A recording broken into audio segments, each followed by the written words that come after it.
Hello students, आज हम शुरुआत करेंगे चौहान वंश के बारे में पढ़ेंगे। हमारा दूसरा सेशन चल रहा है, उसमें हम दुर्गों के बारे में चर्चा कर रहे हैं। उसकी वीडियो शाम को अपलोड होगी, आज शाम को उसकी वीडियो भी अपलोड हो जाएगी।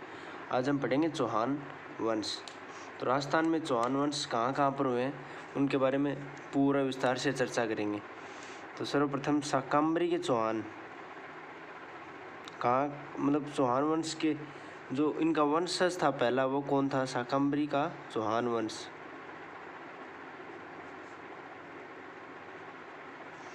शाकंभरी के चौहान वंश थे वासुदेव चौहान।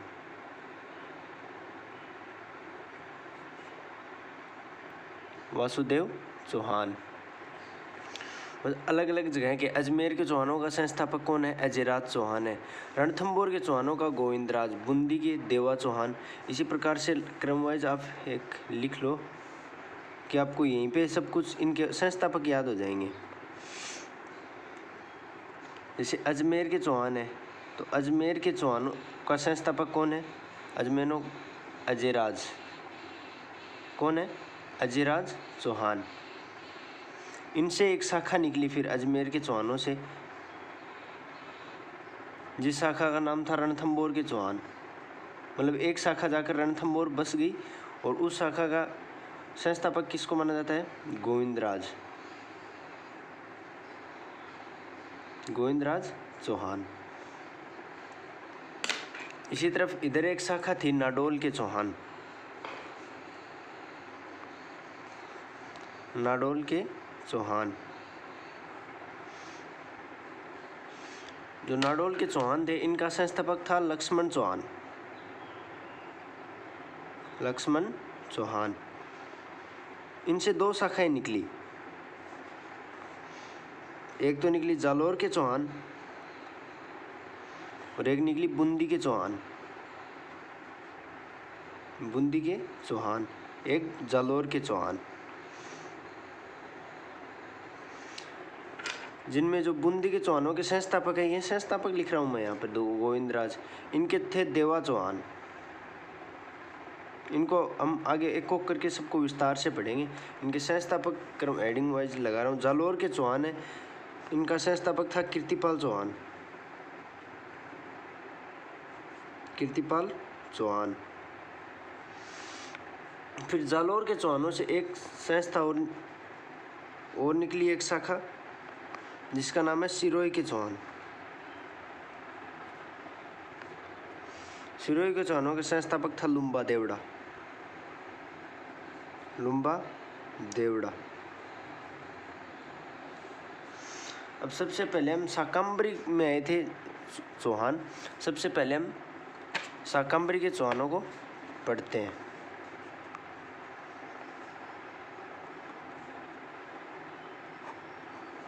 शाकंभरी के चौहान, इनका संस्थापक वासुदेव चौहान।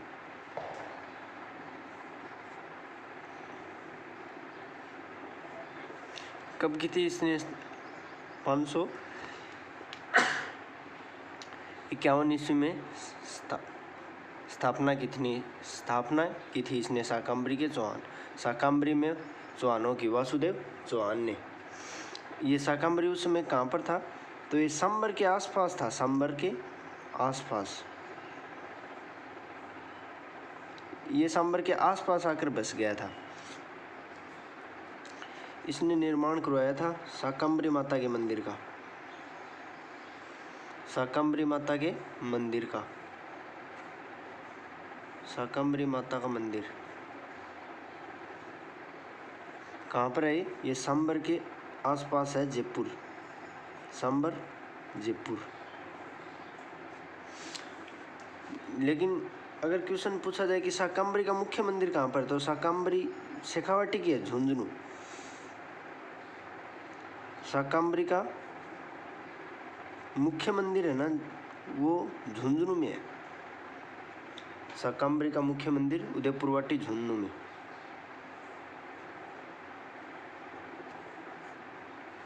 उदयपुरवाटी, झुंझुनू में। जो शाकंभरी माता ये इनकी इष्ट देवी थी। चौहानों, सांबर के चौहानों की इष्ट देवी कौन सी थी? नोट लगा के लिखना। सांबर के चौहानों की इष्ट देवी शाकंभरी माता। इनकी इष्ट देवी शाकंभरी माता। सबसे पहले आया था वासुदेव चौहान। सबसे पहले वो आकर कहाँ पर, उसने सांबर के आसपास अपने एक क्षेत्र में बस गया। उसने वहाँ पर शाकंभरी माता का मंदिर बनाया और चौहानों की अपनी इष्ट देवी के रूप में उसे पूजा जाने लगा। इन्होंने एक मंदिर बनाया था सांबर का, शाकंभरी का, सांबर के आसपास। ये लगभग 551 ईस्वी में वासुदेव चौहान था, उसने शाकंभरी के चौहानों का की संस्था, मतलब वहाँ पर आकर ये बस गया था। इसे संस्थापक माना जाता है इसे। फिर नोट लगा, एक चीज लिखना, जो बिजोलिया शिलालेख मिला था, जो लिखा अब नहीं गया था, वो जो बाद में लिखा गया था।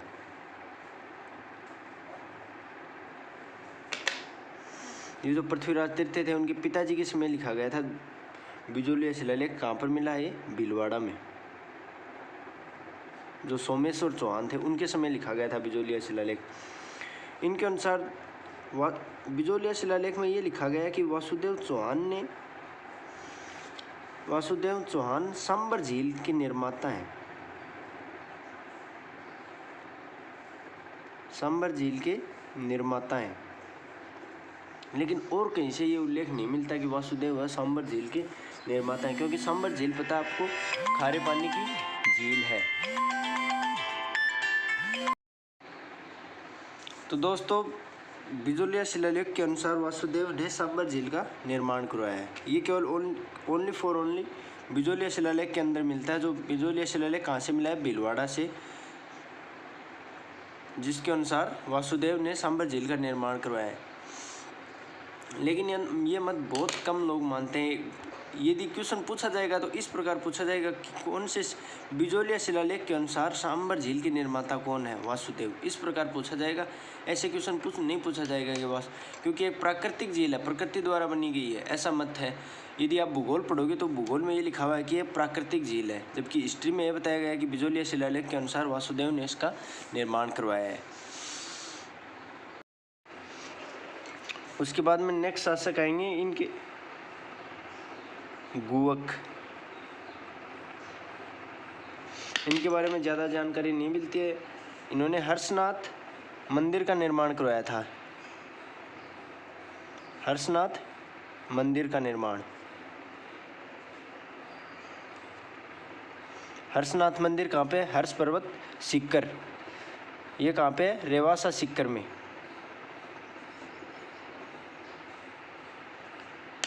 इनके बाद में नेक्स्ट शासक आए थे। इनके बारे में इतनी जानकारी मिलती है, विग्रहराज चतुर्थ। इनके बारे में ये भी है कि इन्होंने, जो प्रतिहार शासक थे नागभट्ट, उनकी इन्होंने अधीनता स्वीकार नहीं की थी गुवक ने। विग्रहराज सेकंड है, 2 नंबर, विग्रहराज सेकंड। इन्होंने हर्षनाथ मंदिर का निर्माण पूर्ण करवाया। हर्षनाथ मंदिर का निर्माण पूर्ण करवाया।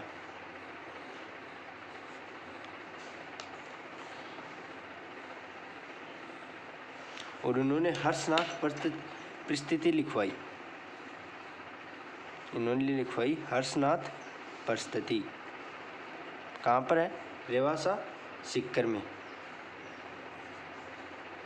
कहाँ पर है? सीकर, रेवासा, रेवासा सीकर में। इसके बाद में नेक्स्ट शासक आएंगे वाकपति राज।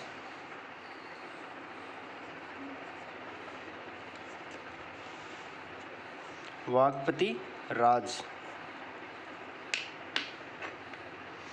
इन्होंने मेवाड़ के अंबा प्रसाद को परास्त किया था। मेवाड़ के अंबा प्रसाद को परास्त किया था। मेवाड़ के अंबा प्रसाद को परास्त किया,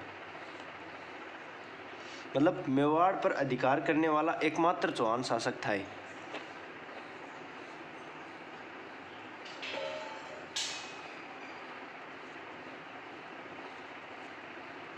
मेवाड़ पर अधिकार करने वाला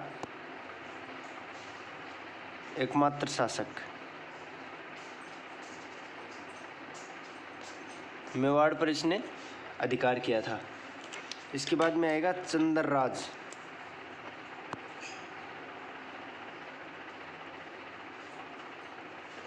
चंद्रराज, इनकी पत्नी का नाम था आत्मप्रभा या रुद्राणी।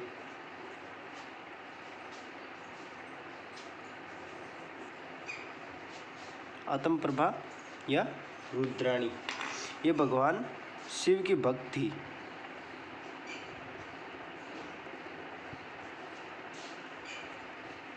भगवान शिव की भक्त थी।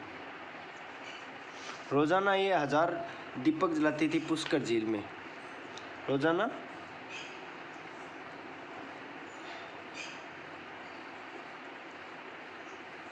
1000 दीपक जलाती।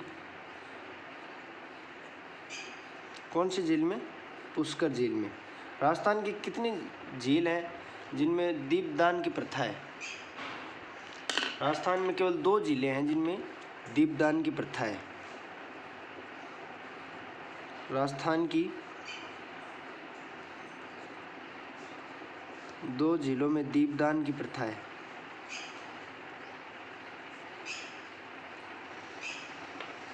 कौन कौन सी? एक तो पुष्कर झील,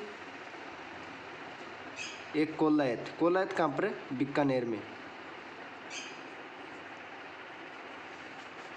और पुष्कर झील कहाँ पे? अजमेर में।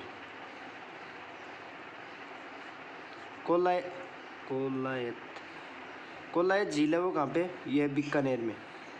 यहाँ पे भी दीपदान की प्रथा है, यहाँ पर भी दीप जलाए जाते हैं। इसके बाद में आया था दुर्लभ राज। दुर्लभ राज, इनकी एक उपाधि थी, दुर्लभ मेरू। दुर्लभ मेरू, दुर्लभ मेरू का मतलब जिसकी आज्ञा का कोई उल्लंघन ना करे। जिसने जो आदेश दे दिया वही है। जिसकी आज्ञा का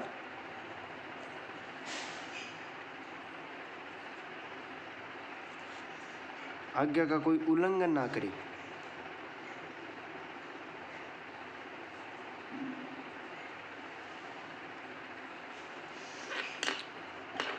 इसके बाद में नेक्स्ट शासक आएंगे पृथ्वीराज चौहान।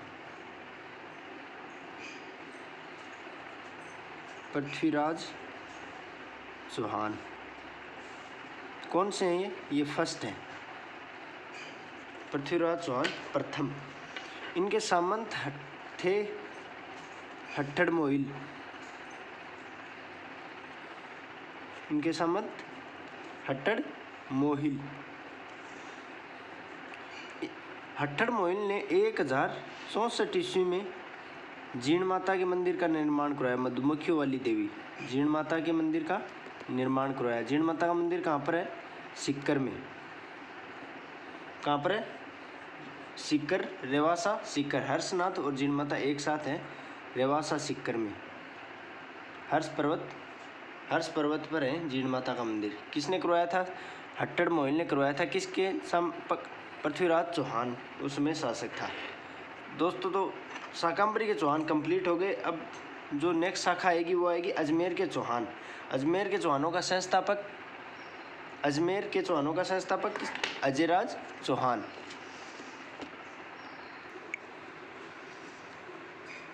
अजमेर का चौहान वंश।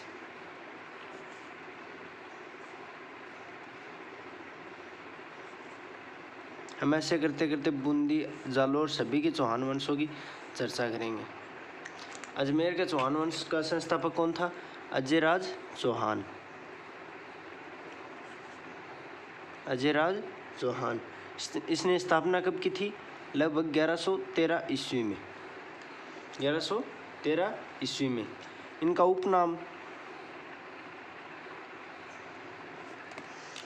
उपनाम था अजमेर का सन्यासी राजा, क्योंकि इन्होंने ये सन्यासी बन गए थे।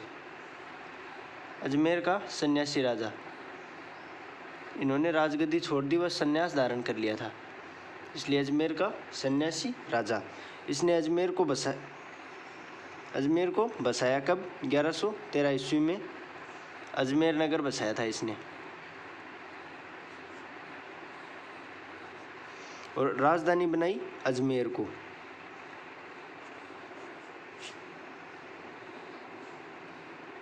राजधानी किसको बनाई? अजमेर को।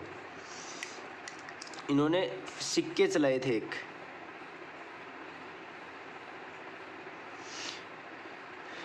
किसके? चांदी के। इन्होंने सिक्के चलाए चांदी के, जिन पर एक तरफ अपनी पत्नी का नाम था। इनकी पत्नी का नाम था सोमालेखा। ये पूछा जाता है क्वेश्चन। एक तरफ तो लिखाया था श्री अजय देव अपना नाम, और दूसरी तरफ सोमालेखा। सोमालेखा लिखवाया। इनकी पत्नी का नाम क्या था? सोमालेखा। इनके शासनकाल को चौहानों का स्वर्णकाल कहते हैं। इनके शासनकाल को चौहानों का निर्माण काल कहते हैं, क्योंकि इन्होंने चौहानों का निर्माण किया था। चौहानों का निर्माण काल।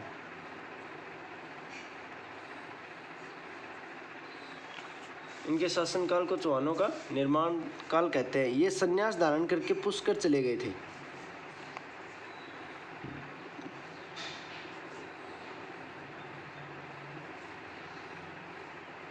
ये संन्यास धारण करके पुष्कर चले गए थे।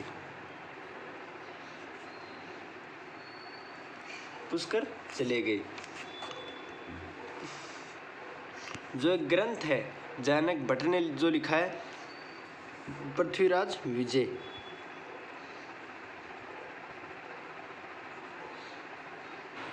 जैनक भट्ट का एक ग्रंथ है पृथ्वीराज विजय। इसमें अजमेर की तुलना स्वर्ण की इंद्रपुरी से की है।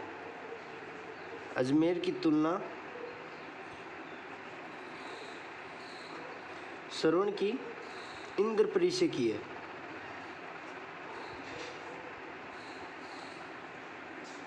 स्वर्ण की इंद्रपुरी से की है।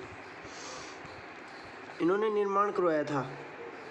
इन्होंने एक दुर्ग का निर्माण करवाया था, जिसका अपने नाम पर ही अजमेरू दुर्ग अनेक नामों से जाना जाता है। कहाँ पर है? अजमेर में।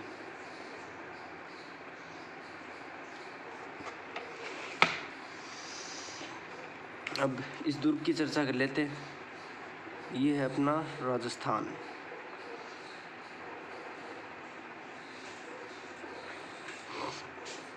ये क्या है? राजस्थान है। यहाँ पर ये पहाड़ियाँ हैं, ये यहाँ पर अजमेर, यहाँ पर बना हुआ है ये दुर्ग। इसके उपनाम, इसके बहुत सारे उपनाम हैं। इसे राजपुताना की कुंजी कहते हैं। राजपुताना की कुंजी। राजस्थान का हृदय,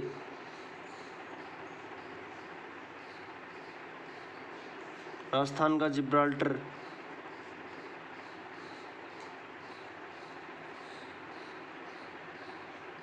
अंडों की टोकरी,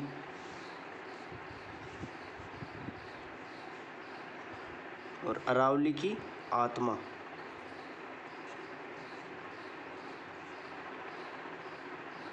ये सब इस दुर्ग के नाम हैं। ये कौन सी पहाड़ी पर बना हुआ है? इस पहाड़ी का क्या नाम है? इस पहाड़ी का नाम है गढ़बीठली।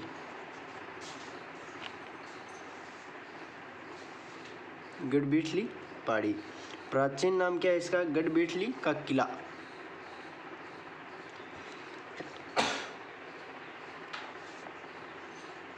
प्राचीन नाम गढ़बीठली का किला।